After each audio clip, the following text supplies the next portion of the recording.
How to build Lucy from Fairy Tail in under 5 minutes. I'm starting something new on this channel. I'm gonna go ahead and actually build characters from, well, very well popular anime that you might know of. Because the game is so diverse, you can customize your character to look exactly like any character that you, well, prefer to choose.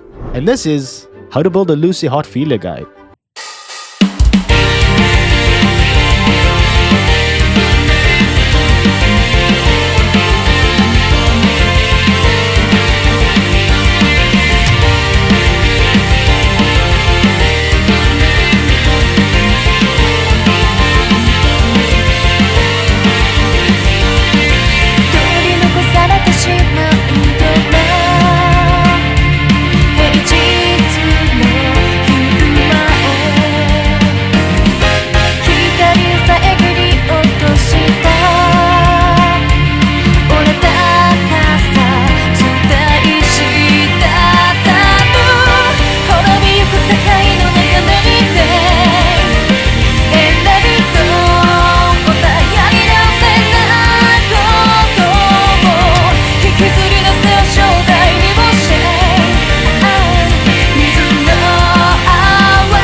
So, I'll be going over all the resources that we'll need to actually build Lucy Heartfilia lookalike. Literally just $1 in your bank account and about 500 to 600,000 Luno credits.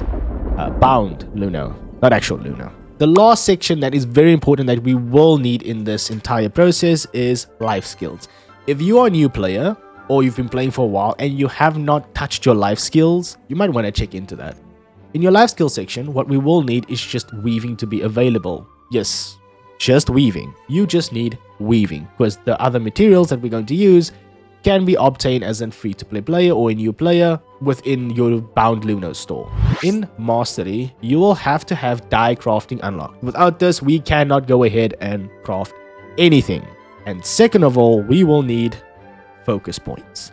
A hell of a lot of focus points. I think I spent a total of about 1,000 to 1.5 focus points simply crafting the materials I needed in order to go ahead and dye this clothes. Yes, you will need to spend focus points to go ahead and dye clothes. So before we actually get into the whole dyeing process, we're gonna start off with actually getting the pieces of clothing that we need. You want to head into your store. In your store, you'll realize there is a Style Vault 90% off. Yes, 90% off on any clothing that you purchase within the store.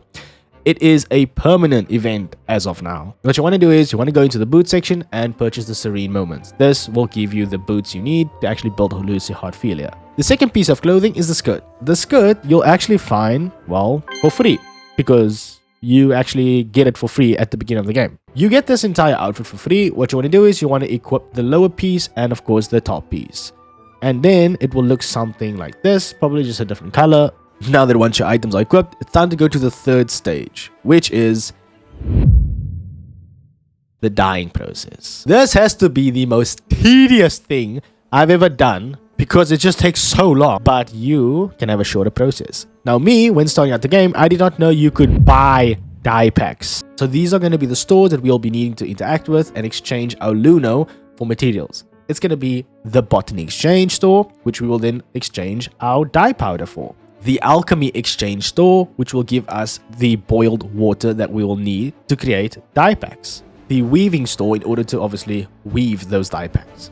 The first store on our list is the Botany Exchange store. This store, located at the lower part of the map, will allow us to go ahead and actually purchase dye powder, which will allow us to go ahead and, with the boiling water we get from the Alchemy store, to craft dye packs.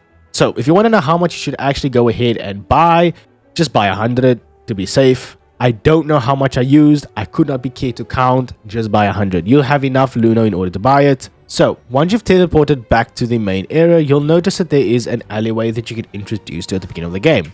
This is the section where you'll be purchasing your alchemy material. You want to talk to the alchemy exchange man and request boiled water. How much are we gonna buy? Buy 100. So once you've completed purchasing 100 boiled water, what you want to do is you want to make your way straight towards this location, which is your weaving store. So weaving basically means allowing you to create dye packs and other materials for clothes. Okay. You'll be able to craft a few of these and a few of these. What we're going for is 20 of each. So if you can create 20 blue and 20 yellow, you should be perfectly fine. Once crafted, you can go ahead and press your escape button and open up your wardrobe selection. When you select your torso, at the bottom you'll see something called free dyeing. Well, it's not really free, it costs you resources, but whatever. When it comes to the color codes, I will keep all these color codes in the description below for you to copy and paste. All you do is, you take it, you copy, you paste, and it will automatically pop in the color. You can just say confirm. Of course, no color change, so it won't do anything to me, but it will to you. You do not have to color code the boots because it is quite law accurate, the color for what NusoPot wears. So the last thing you'll need to dye is this. This is a mixing agent. I do recommend buying this from the orb store just because you might not have a guild who has a store that's at level 4, maybe level 2 or 3. What you want to do is you want to purchase 6 of these. Once that is done, your NusoPot should be looking something like this. Now, of course, this is just going to be cosmetic NusoPot. You can obviously customize it with accessories. Unfortunately, there is not a belt yet for any character in the game besides the one torso which has a belt on it. So yes, that is how you build NusoPot in Blue Protocol. However, currently this is going to be a recurring series on my channel. I'll be doing a whole series at least once a week on how to build a certain type of character in the game, whether it's from your anime or your favorite show, doesn't matter. If there's a build you want to see me find out for you and see if you can do it, let me know down below. I'll spend some resources, even if it means I have to spend actual money, try and find out how we can actually go ahead and build your character that you like in the game. And yeah, I'll always leave codes at the bottom for body types and skin tones and colors. So if you ever need more information on how to obtain a specific skin tone or skin color or even a dye gradient in the game, it's okay. It's all at the bottom of the description. I'll always leave it there. Anyways, thanks for watching, guys.